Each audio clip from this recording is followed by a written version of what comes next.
Hey guys, and welcome back to Yugioh Everything. My name is Pete, and today we are continuing in our next iteration in a little segment on the channel that we like to call Legacy Reviews. If you've not been by the channel before or you never have seen this segment, this is a segment on the channel where I review the original trilogy of Yugioh, the first three shows obviously being Duel Monsters, GX, and 5Ds in sequential order, and I kind of give my thoughts and predictions on what I thought of the episode and what I think is going to come. I am someone who has never watched the show before. I started with VRAINS, and now I'm going back to the older shows. So hopefully it provides a kind of fresh perspective on the series that either you'll rewatch with me or you'll take maybe the journey with me, just like myself, for the first time.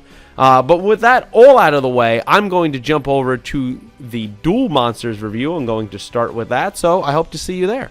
All right, guys, welcome back to the Duel Monsters side of the review to start off this lovely review on the channel today. Hope everyone is doing well out there.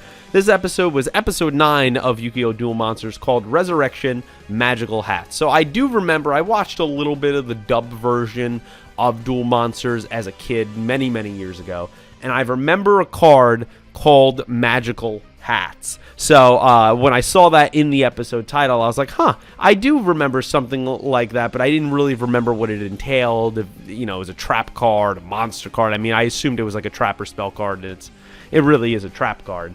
So that was nice to kind of see a little OG card, a little blast from my past, a little nostalgia on what little I remember of the dub of this show. But where we left off last time, it's this whole deal where we found out that Pegasus at Industrial Illusions, his company, his corporation, wants to take over Kaiba Corporation, and the way that the board over at Kaiba Corporation says that's okay is if he defeats Yuki to have a better public image, because Yuki defeated Kaiba and that was a big loss to their profits. If Pegasus, or anyone really, but really Pegasus, is able to knock off Yuki, then they will turn over their large 50% or whatever share of the company to Pegasus, and he will then be running, and Kaiba will be out as president and controller of his company. The other thing that we learned is Kaiba's younger brother Mokuba has a card that has the key basically to a storage facility that has all the important documents of Kaiba Corporation. So when that happened, when Pegasus learned that information, Pegasus,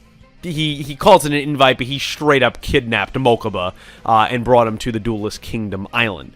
So the way the episode starts off is it kind of just gives a flashback of that. I mean, we know what's really going on. We know that, people think, at least Pegasus people that tried to murder Kaiba, they think he's dead because he jumped out. We find out in this episode that he did kind of fall halfway down, and he grabbed basically a cliffside, which we knew he didn't die. We knew he probably grabbed something or someone saved him or something like that. I mean, for goodness sakes, even through 9 episodes, the man settled Kaiba. We know he always has something up his sleeve. And then we kind of cut to present day where the bodyguard of Pegasus is claiming, hey, I don't duel, like he said from last episode, but I'll bring you an opponent. And he's saying that this is Kaiba's ghost is what Yuki is going to be dueling. And throughout the episode, there's a nice back and forth between this assassin, the bodyguard calls that, this is the first time that there'll be a number of assassins on the island to try to kind of defeat Yuki. It seems like the bodyguard has other motives in service of his employer in Pegasus, but also that he's trying to kind of take it into his own hands. And before he even gets to his boss, he wants Yuki to be taken out, where Pegasus is completely on board. That, I mean, he says a line in this episode where he literally says, I want to bury him with my own hands, which is a pretty dark line. And I'm really liking Pegasus so far, but he says it straight up. And he fully also has full confidence, despite all these opponents that Yuki is going to face to get to the castle. He has full confidence that Yuki is going to get his 10 stars, and he is going to get to the castle so that Pegasus can defeat him himself. So it's kind of interesting that Pegasus has an ego definitely to him, and a sinister, style to him, where he wants to destroy Yuki and beat him and almost like kill him, like the way he describes things. But he also believes in Yuki enough and in his talents that he doesn't think anyone stands really a chance at defeating him, and that he will make it all the way to the castle to face, Pegasus himself.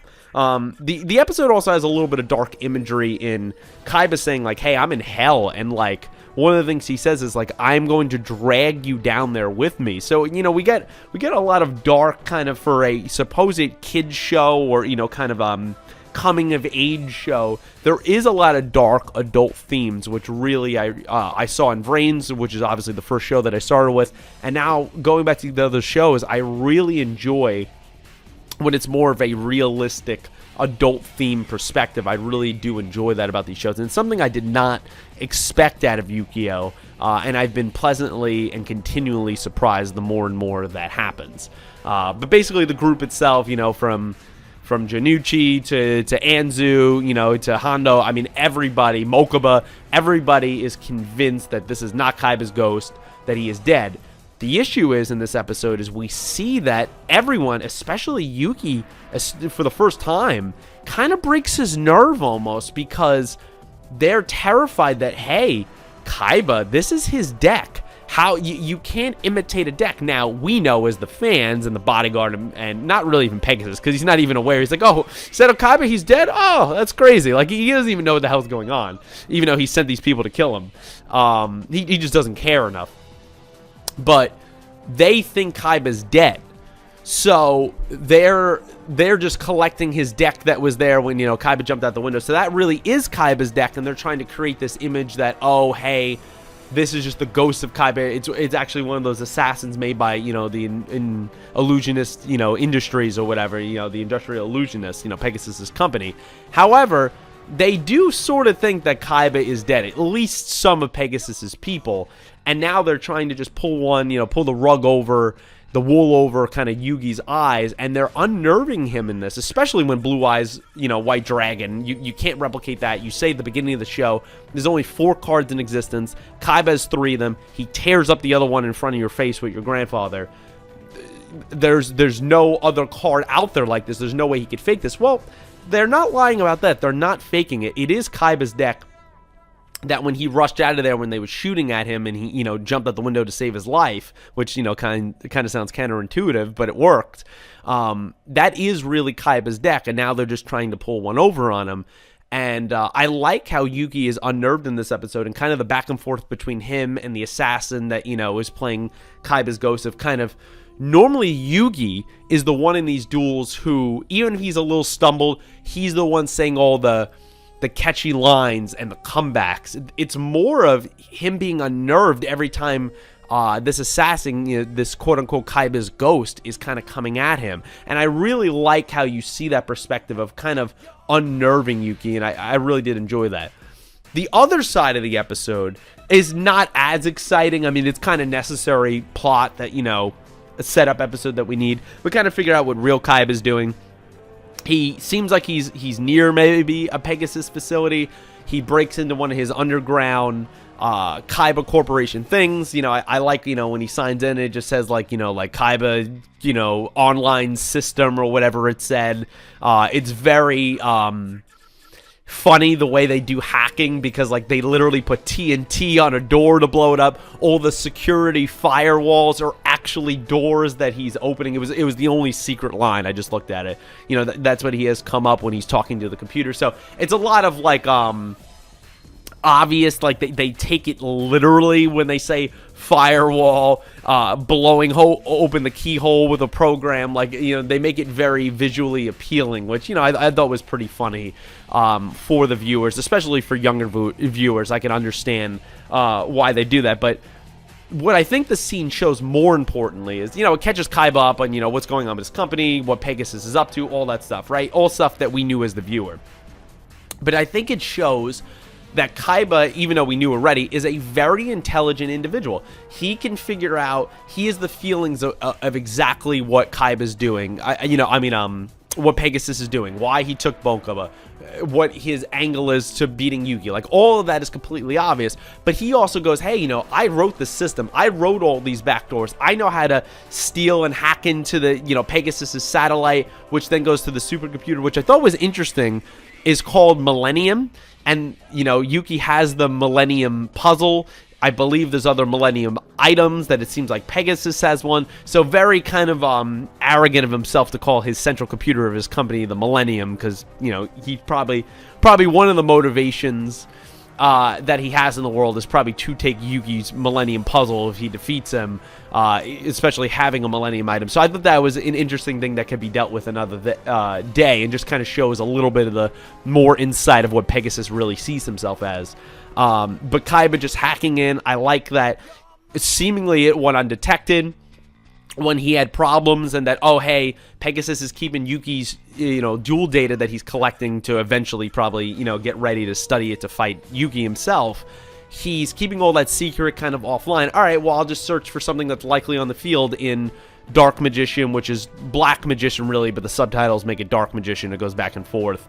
And I like that Kaiba is...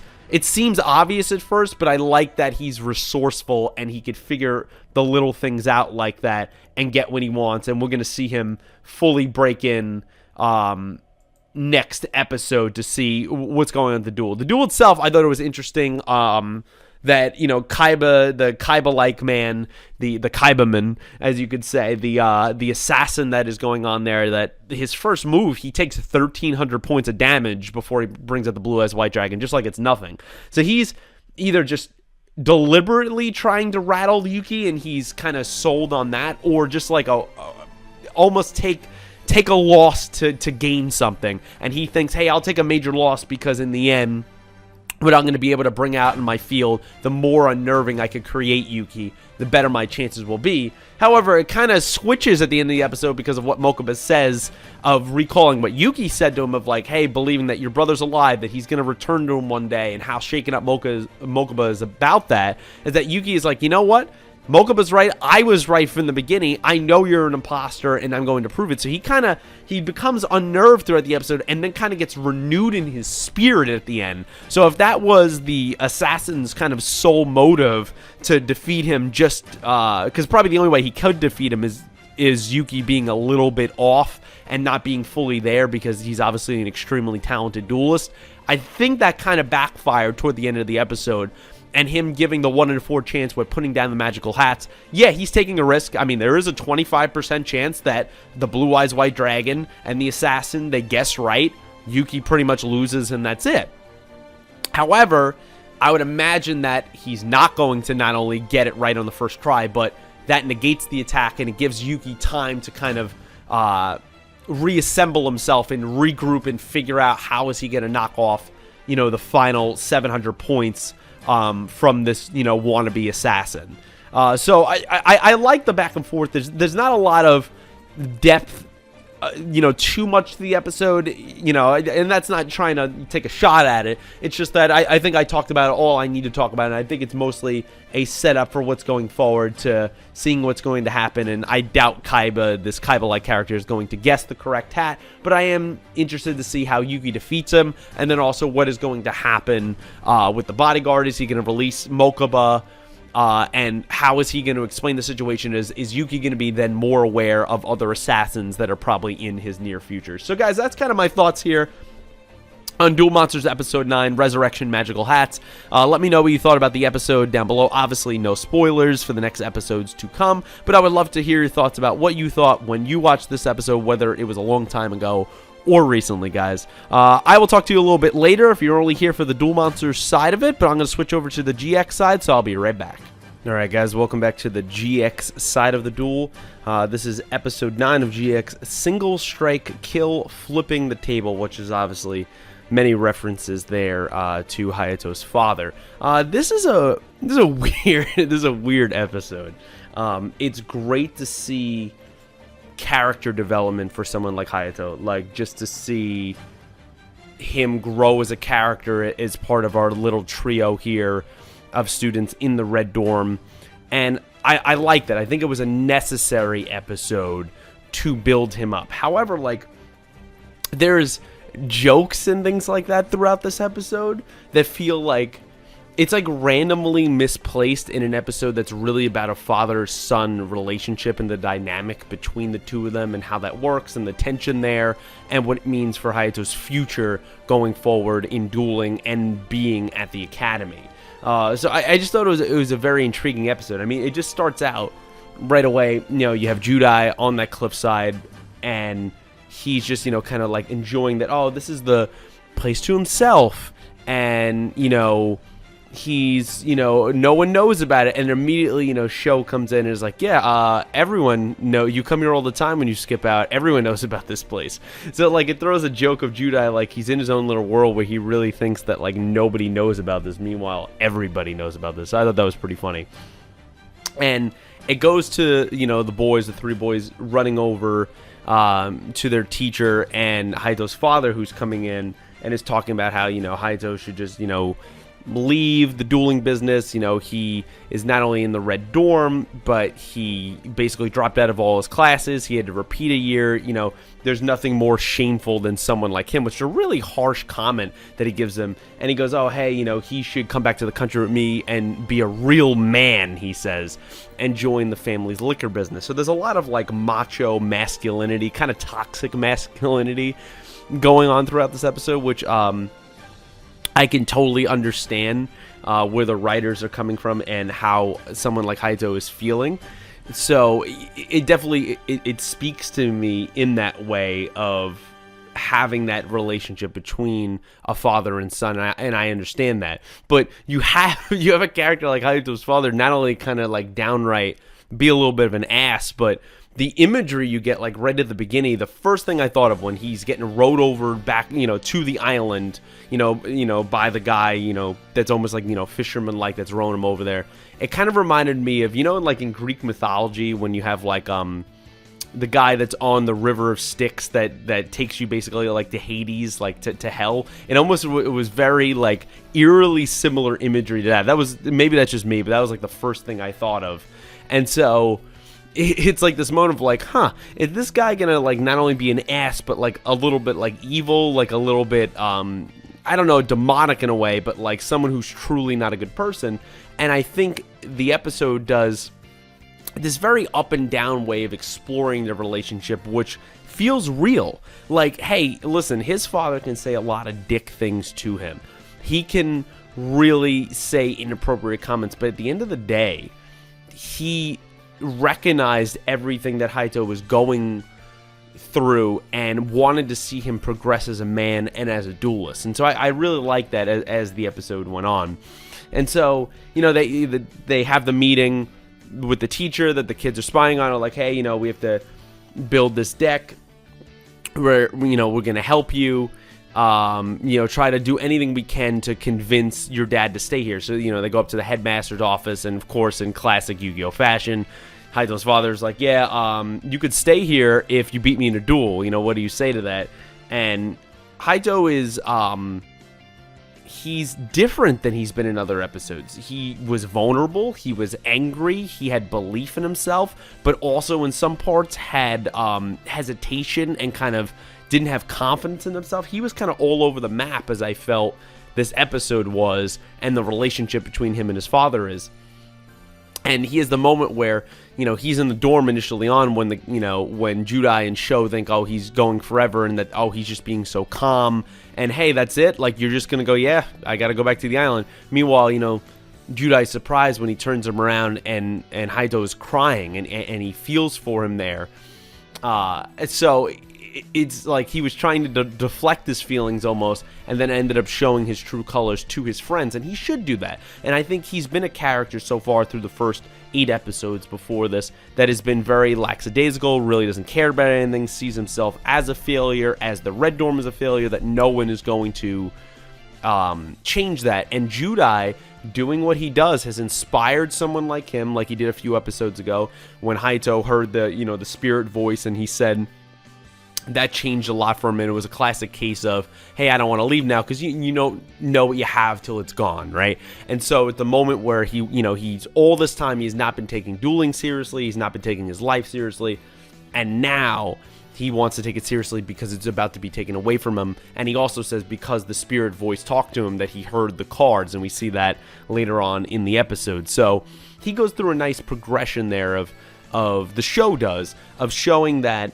Judai has once again inspired another character, as we seen he inspired Hayato a few episodes ago, but now it comes full circle in this episode, and you see the trio building their relationship together. After they convince the headmaster, yeah, we're going to do the duel, the teacher tells them, oh, Hayato's father is a legendary duelist, he's also a swordsman, he's a single strike technique that you're supposed to kill your opponent, all that stuff, but none of that matters because it inspires Sho, Judai, and Hayato to meet in the dorm, to go through their deck, go, wow, this really is a koala deck, and Sho gives them a card that, makes it, an Australian deck, as he says now. It's a really Australia deck by giving him a kangaroo. And Judai also contributes a card that, between polymerization and the koalas that he already has, and the kangaroo that Sho gave him, that now he could create this, ultra monster that we see with 4,200 attack points later. And I thought it was a really nice moment between those three characters that Hayato's father kind of dropped in on and saw that, hey, my son is progressing now in some ways, that, all right, I want to test his mettle, I want to know, can he duel, what has he learned, all of that stuff, but he's made some true friends here, and I think that is important, that he's branching himself out, and his father probably knew about him being the loner, being a shelter, just kind of bathing in the failure that was Hayato's life. And now he's seeing him kind of burst out of that shell. And I thought, as the episode goes on, as they get into the duel and, the very martial arts style kind of room that they were in, which was all purposeful for the episode, and Hayato, he starts off really poorly. He's laying cards down, the koala card, that he doesn't understand all the effect points. His father's out there calling him a straight up fool, saying that, basically he's worthless, that he doesn't deserve to be here, that he's not been paying attention, that he's not learning anything. And it wasn't really a good start, that our trio and Hayato was looking for. And to come later in the episode and for them to fear so much of what the teacher and what the rumors have built up Hayato's father as, of like, being some legendary duelist, he really has an interesting style where he has all of these cards, these monster cards that are all drunk or all drinking bottles, and it speaks to the household that Hayato probably grew up in. His dad is probably a drunk. He is in the liquor business. He is doing this toxic masculinity of the male controlling his household, and that's the way it's supposed to be, and just saying derogatory and downright mean comments to his son. You see the environment that Hayato probably grew up in, and why he probably feels like he doesn't believe in himself, why he thinks himself as a failure, because he's been probably told that his whole life, that, hey, you're going to amount to nothing, this dream of you being a duelist is fool's gold, and you need to join the family business. And to see Hayato, he has moments of not being confident in this episode, saying, every time he goes, I guess I'm ending my turn, and saying, like, end of the turn, he's saying, I guess I end it. And he needs to break out of that mold more, but he fights hard in this episode. He fights hard in this duel, and he impresses his father where, even the boys and Sho and Judai were not too impressive. Oh my god, you have all these drunk cards, they're making all these jokes of like, oh hey, every time Hayato gets hit, it smells like booze, it reeks like booze. Like, you always have this constant reminder of his dad is probably a drunk, and it even stems towards his deck. But you can't argue that his father's deck was effective. He did beat him. He did have that continuous spell of flipping the table. It shows that Hayato's father probably has some serious anger management issues, is probably an angry drunk as well. So God knows, hopefully, and nothing was further than that, but God knows the really environment that even further that Hayato probably grew up in with his father. But I like that Hayato was able to kind of come back at his father and say, like, yeah, that's how you are, Dad. When you don't get your way, you're going to show your anger. You're going to just, kind of start over and flip the table. And Judai even comments that, this is a really kind of OP effect that almost breaks the rules, that, you flip the table, you destroy all the monsters on the field except that continuous spell card. And when he has his hot sauce bottles on the table, you're getting 500 damage dealt to your opponent every single time, and he puts the 2 there at the end to deal the final, 1,000 damage to Hayato. So he has a very interesting duel style that is weird, that is definitely not single strike, that, as Judai said, definitely has nothing to do with swordsmanship, but it showed that his father cares about him, and more as the duel went on, that he kept pushing him. He was impressed that he understood the other effect, the other, kind of rules to the continuous spell of Flip the Table, where he can't summon a monster on his side of the field when he uses it, so he would be vulnerable to leaving himself wide open. His father obviously countered that with the 2 hot sauce bottles, but if Hayato could have just been a little bit better, if he could have survived one more move there, he would have had his father right where he wanted, and that was enough progression, enough understanding of the game, enough fight that Hayato showed in this duel, and showed that he wants to learn, that convinced his father that, you know what, even though we made these deals, even though that you promised me, a man doesn't go back on his word, right, was another thing he said here in this episode. He left without taking his son, and left him a note that, hey, I'm going to leave you here this time because of your friends. But it was more than that. It was not only that he's seeing that Hayato is building true bonds and friendships with people, which is good for his social interaction, but that he seemed like he's serious now, that he's going to take his classes seriously, that he's going to take his dueling seriously. And at the end of the day, it seems that his father might not be the best individual, he might not be the best influence, but I think he loves his son. And that was proved there by him leaving, by him not taking him away, and he's definitely going to return, I would imagine, and wanting to see if he's going to eventually, Hayato is going to be able to eventually beat him. And you get that as that last shot that we come back to that cliffside. Everyone in the show seems to like looking out on the ocean, from Judai to Rio to now Hayato, like Sho trying to escape by the ocean a few episodes ago. Like, everybody wants to kind of like have this like mesmerizing shot of looking off to the ocean. It's Hayato crying and screaming that, I'm gonna beat you, Dad, one day, it's going to come. And I think that was a really powerful moment for a character that has been pretty crapped on through the early parts of the show. So guys, that's kind of my thoughts here on episode 9 of GX. I know I was kind of all over the place there, but I felt like it was a very all over the place kind of episode. Let me know what you thought of Hayato's father and any of that other ridiculous drunken cards and stuff that happened in this episode down below. I'm going to switch over to the 5Ds review, so I'll be right back. Alright guys, welcome back to the 5Ds side of the review, the final part of this review. This is 5Ds episode 9.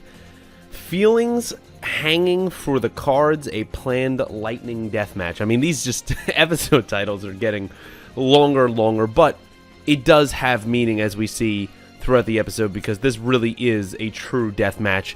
I've been waiting for this moment for a few episodes now, for the Chief to face off against Yusei. You kind of knew it was coming. Everyone who seems to be a decently major character, at least for the arc that is going on, you assume is going to be a duelist and is going to fight our main characters, and in this case Yusei, in some sort of way, especially that the rivalry that's been building up, the way that the Chief views him is absolute garbage, is satellite garbage. You knew this was coming. I honestly thought it would be a few episodes from now, and it wouldn't be in episode 9, but as soon as it was starting, I'm like, okay, this is at least a 2-episode duel. You know it's setting up to that. You know it's not going to end here, but a really, really great first part to this duel. I really, really love this episode, guys. I thought it was very enjoyable, very dark. We've seen Yugioh go to dark moments before, and this is just another one. Now, I'm assuming, they will probably, as the show gets ramped up more and more, just as we saw in VRAINS, it will get darker and darker, but man, we really had some stuff that happened in this episode. So yeah, so starting off the bat, we see where we left off from last episode, where Rex Godwin came, gave the speech, kind of threatened Yusei, and was like, yeah, I'm willing to sacrifice, one side to save the other. You see Yusei recalling that early on, and because of the actions of Yusei and his counterparts and Grandpa and Himuro in kind of what they've been doing in the other side of the prison, and also that the director just kind of wants to keep more of an eye on them, they have been moved. They are no longer at what, I didn't know this was the case. I didn't know that there was these separate parts of the prison, but apparently that they were at the kind of short-term part of the prison where they're supposed to, I think in the beginning, like episode like 3 or 4 or 5, something like that, they were only supposed to serve like 6 months for being trespassers and coming to Neo Domino City. Yet now, apparently, you stay at least another 6 months here. I know they've been there for, it has to be at least a few weeks. Yusei gets a new cellmate. He's not with Grandpa anymore, and they're moved to the more serious part of the prison. We meet his new cellmate, and forgive me for pronunciation because it's probably gonna clearly be wrong, but it's like Ayama. I'm gonna say Ayama is his name. He tries to be, I would say, accommodating to Yusei. He's like, yeah, usually new people that come in, they sleep on the bottom bunk. You're gonna sleep on the top bunk. Yusei could care less about what this guy is, how friendly he's trying to be, what's going on. All he's thinking about is what the chief said, what Director Godwin said, and the whole moment of the Crimson Dragon coming out. Is he a signer? Is he this legend in, the people of the stars? Is he one of those people? Why did the dragon come out? How do we get it to come out again? What grand plan do I kind of serve in this whole kind of, story that we're going on here? The trouble I've been in. How do I get out of here? Like, he's thinking about all those things. He really doesn't care about, Aoyama there at all, or what he's trying to offer him. Top bunks, bottom bunks, doesn't mean anything to him. And I like that when he's talking, he's like, yeah, Himuro, you're, this kind of big shot, person. You're incredible, blah, blah, blah. And you say classic fashion. It's just like, yeah, basically, can you shut the F up? Like, that's really what he told him. I'm just like, yeah, can you be quiet? Like, I don't want to be bothered anymore. So I thought that was a pretty funny exchange. Classic on brand. Clearly, you say that's just what he's about. We see, though, that what sparks Yusei up is Grandpa and Himuro have also been transferred there. That's clearly by design. It's not only because, they had some dealings on the other side of the prison. The chief has put them here because they're associated with this quote-unquote satellite garbage in Yusei, and he wants all of them to suffer, be long-term, detainees. They should be in the situation that they're in. Even Grandpa remarks like, yeah, I'm supposed to be doing community service. I'm supposed to be getting out really, really soon.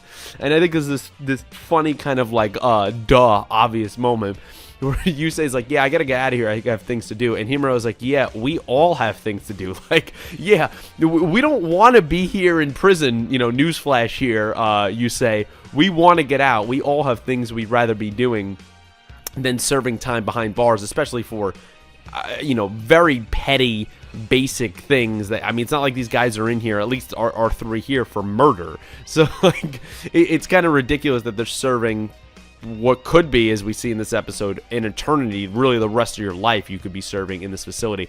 I also thought another interesting thing that happened in this episode, speaking about the facility, is that it's in the middle of Neo Domino City, or at least in a section of it. I thought it would be closer, like, off-site, near maybe satellites somewhere far there. It looks like it's in the middle of the city because, Ayama comments earlier, later on that, like, when they could escape, they're going to reach the upper parts of the city. You have that kind of wide shot where they come out and they pan out. And it looks like the prison, the whole very impressive structure, is surrounded by skyscrapers in the middle of the city, or at least a section of it. So that's not what I expected, but I thought that was pretty interesting that you would put the jail there in kind of a populated area in case dangerous people escape. Usually prisons are in kind of a far off area. So that's a very interesting design, almost cruel in a way, that like, hey, we have this maximum security prison, we trust that no one will get out, which clearly we see in the episode wouldn't be the case. But they're so confident in that it's almost like, hey, we'll torture our detainees, and they can maybe look out their window, maybe in their kind of free time. They can see the city, all the people passing by, all the normal free-willed lives that they could be living. You could see the taste of that, and these people can't get it. So it's more, if you look a little deeper, it could be a very psychological thing that if there is a way for them to see outside, that's a really messed up and kind of classic, as I'm getting here, Rex Godwin way, Neo Domino City way of really torturing your prisoners. And most of them, so that we've met so far, are really not bad people. It's kind of minor offenses that they have been caused, that they caused, and that they are suffering very, very heavy consequences because they are not viewed as the higher parts of society in this whole social hierarchy kind of class and caste system that we've been creating so far through 9 episodes in 5Ds. And then it cuts to the chief. And so the chief is in his office, and he's recalling, just like Yusei was, kind of have that dichotomy, that dual angle going on in the episode, of him flashing back to Director Godwin talking to him in the office saying, yeah, he's a candidate to be a signer, blah, blah, blah, and keep an eye on him. And the chief absolutely refuses. He says a great line in that moment where he goes, I'm going to prove to him that garbage is always garbage. I'm going to teach him that. Like, I thought that was a really powerful and kind of really messed up line, and just speaks to the chief does not see Yusei or anyone from Satellite. He views them even more poorly, I think you could argue in some ways, than Director Godwin does. We go to the scene later at night where Yusei, mind his own business, probably thinking about Crimson Dragons and all that jazz. And he's just laying on his bunk, and Ayama's just talking. He goes, hey, you ever think about getting out of here? Hey, I have a way to get out of here. I'm telling you right now. They say you're only going to be here maybe 6 months or something. I've been here over a year already. It's a lie. You could be here forever. We need to escape. And he got his Shawshank, Andy Dufresne style does it. Shawshank Redemption, if anyone's getting that reference, I really hope you do, because it's a great movie. Dylan's actually favorite movie. And he dug a hole that apparently took him 6 months. He somehow broke through concrete. Maybe he had a little rock hammer, and he cut a hole under his bed. It's in some way able to get out through the pipes. Maybe there's a way that there's blind spots of the cameras, and they're able to climb up to an area where he's like, yeah, there's the upper areas of Neo Domino City. My friends are going to be here tomorrow night. They're going to jam the security. They're going to jam the marks we have on us for at least an hour. But this is a one-time thing between 8 and 9 o'clock tomorrow night. That's it. Because they might close the loophole next time if they discover it, and that's it. Are you in? Do you want to come with me? We're going to escape. We're going to get out of here. I trust my friends. And, Yusei makes a classic, once again, Yusei request of like, yeah, I want Grandpa and Himuro to come with me. He never leaves his friends behind. We see that from Rally when he was back in Satellite to anything. He's always protecting his friends. And I like that we not only stay on brand with the character, but I like that with the character that he's noble, that he's worthy of just being a really good person. He might not be the most social person as he was shutting, down Ayama at the beginning and stuff like that. He did that with a lot of these characters, from Himuro to even Grandpa. But when he gets to know these people, when almost circumstances kind of force him to get to know people, he really does make great friends, and he really stays loyal to those people. And I really like that about this character. Now, you will see, obviously, later in the episode, it becomes a hindrance to him sometimes, almost a flaw, something that can be exploited by your enemies, as the chief exploits it later. But it is a very noble quality, and I do appreciate that. We cut to another scene of Jax. The only time we see Jack in the episode, the Great King, and he's kind of just going top speed. It looks around the duel stadium or some kind of practice ground, and he is trying to get the Crimson Dragon to come out so bad, and he's wondering why. Why can't I get it to come out? And he's starting to realize that I need to duel him again, meaning Yusei again. And if it hasn't been clear from Rex or any of your experiences, Jack, it seems like you need, I don't know if Rex, I thought Rex told you the whole story. Grandpa was telling Yusei the whole story, that apparently there's 5 dragons that come together to spawn the Crimson Dragon. So your one dragon is not going to come out. You do need Yusei's help in that way, and he's just kind of struggling with that more and more. But the main part of this episode, we get right back to really quickly. The chief, he's a dirty SOB, okay? And, he plants some evidence on Himuro. Says, hey, I got a tip, which was all BS, that you have weapons in here. So obviously plants a knife on him. They take in Himuro, and a really dark part of the episode where he wanted to bring him in. It wasn't just for the hell of it. He wants to know what Yusei told him. He wants to get information on that situation. And Himuro goes, listen, I don't know what you're talking about, but even if I did, I'm not going to rat out my friends. And the chief makes fun of him, like, yeah, how far, the former pro duelist has fallen, that he's going to be friends with satellite garbage and all that stuff, insulting him. showing his place of, yeah, he does not respect anyone from Satellite whatsoever.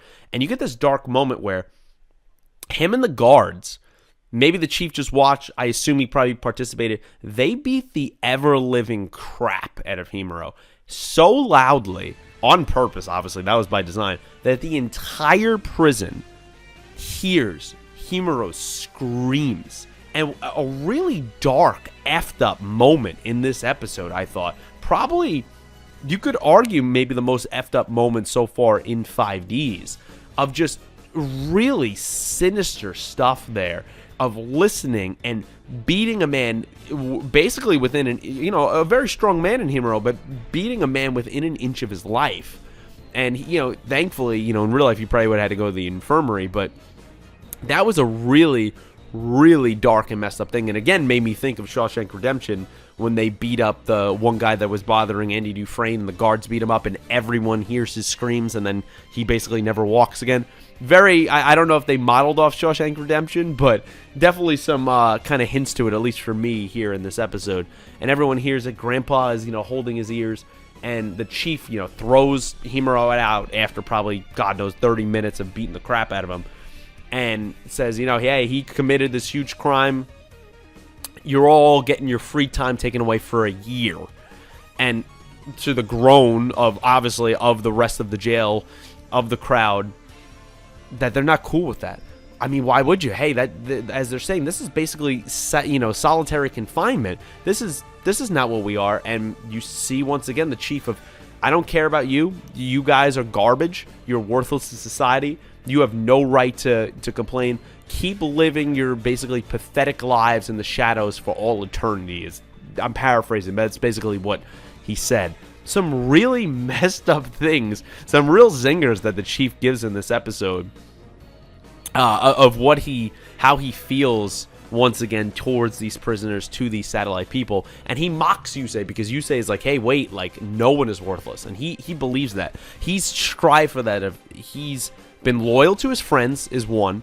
And two, he always says either the cards or people, no one is worthless in life. And he's proven that, I think, time and time again as this show is going on, even though it's only been 9 episodes.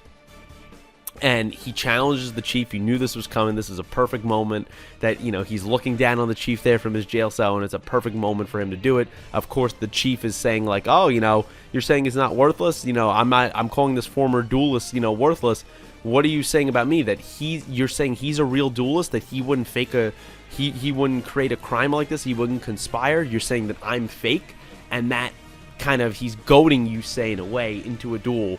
Clearly, Yusei falls for it, but also he wants a piece of the chief. He wants to stand up for his friend, and he wants to stand up for everyone here. I know that the chief calls him, the garbage hero. I know that the people might see him as a hero. I don't think he sees himself as that. He just sees himself as standing up for his friends and standing up for the little guy and standing up against a bully.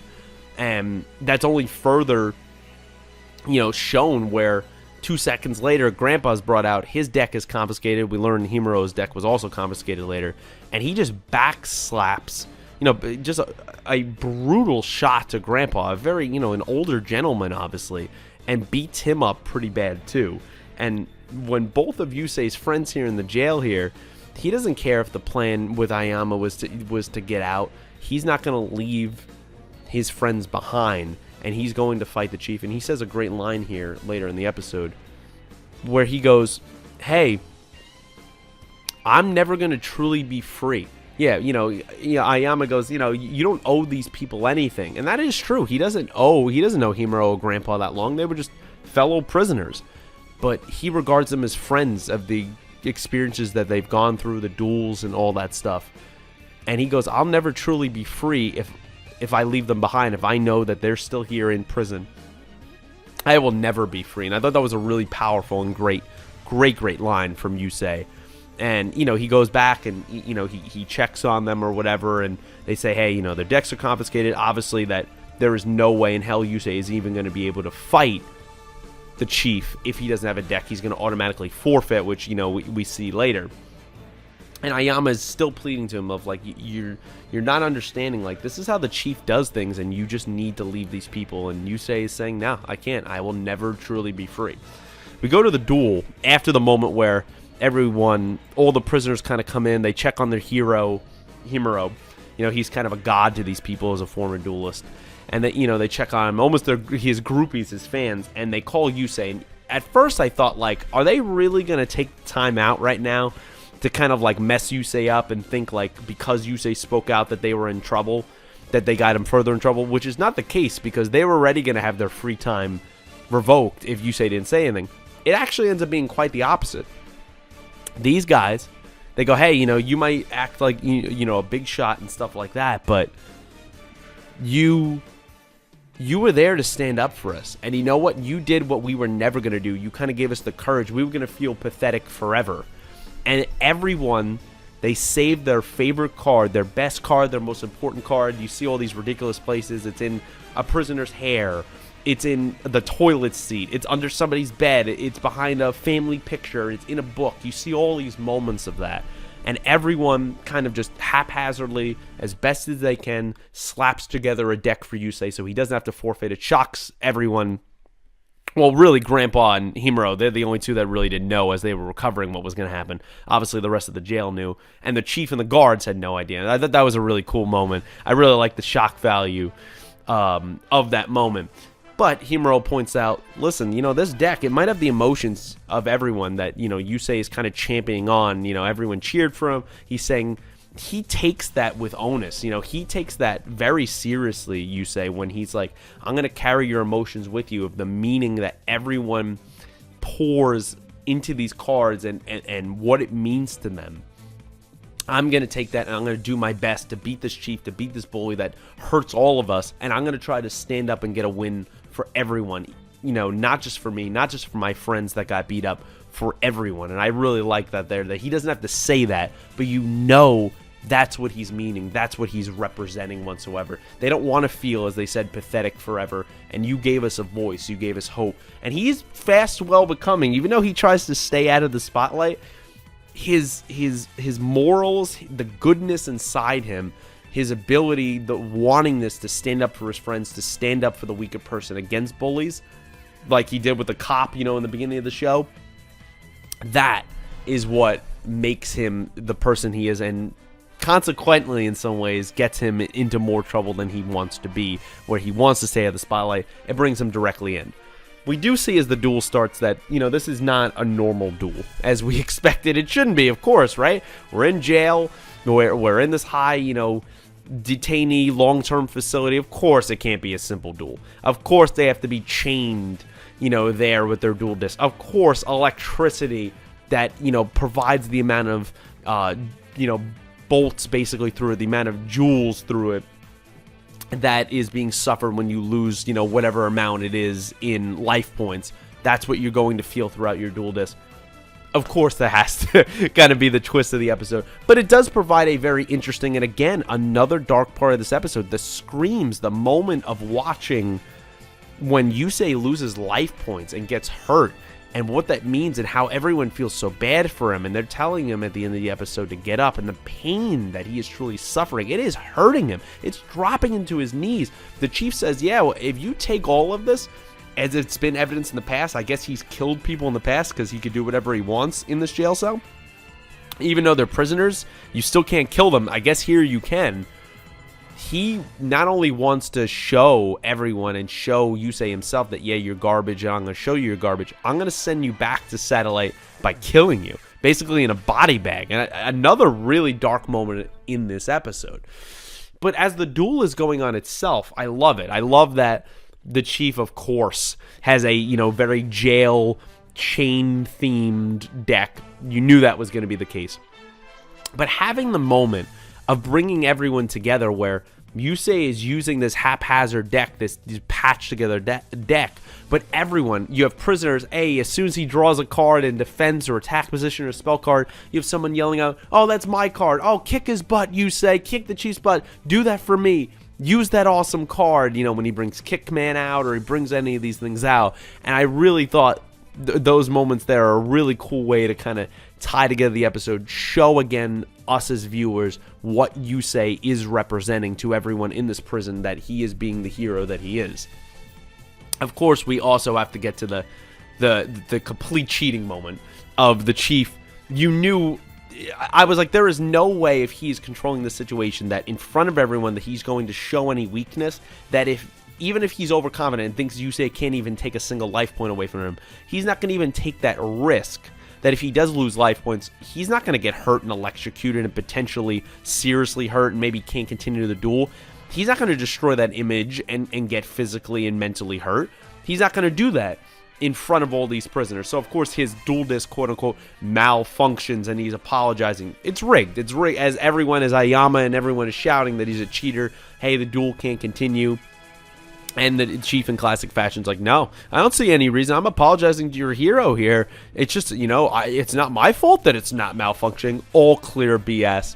He even fakes it, and he's laughing about it. It's a really fucked up moment that, really makes you hate the chief as a character even more. If him always picking his nose and plucking hair out of it didn't do it for you, which it definitely does for me, him being an outright cheater and an abuser of his power, not even really, if you really think about it, not even listening to the director, because the director wants him to keep an eye on Yusei, not kill him. So he's directly going against that, and he's letting his own ego and his own beliefs of what he thinks of people as satellite get in the way. The duel itself was great, seeing the Iron Chain Snake, all the moves that he's going through, making him discard 3 cards out of his deck, all those moves there of Yusei trying so desperately to use a deck that he's not accustomed to once again. He had that with a haphazard kind of thrown together deck with Grandpa's. Now he doesn't have that. He doesn't have Himuro's well put together deck. He's just using random stuff.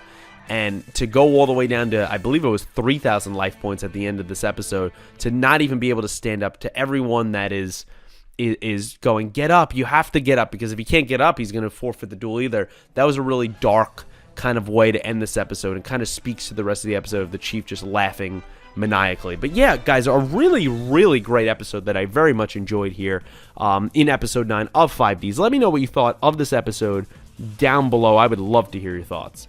I would also say, with ending the review there for episode 9, thank you if you have stuck around for all 3 reviews, or if you have bounced around to maybe only hear one specific show's reviews.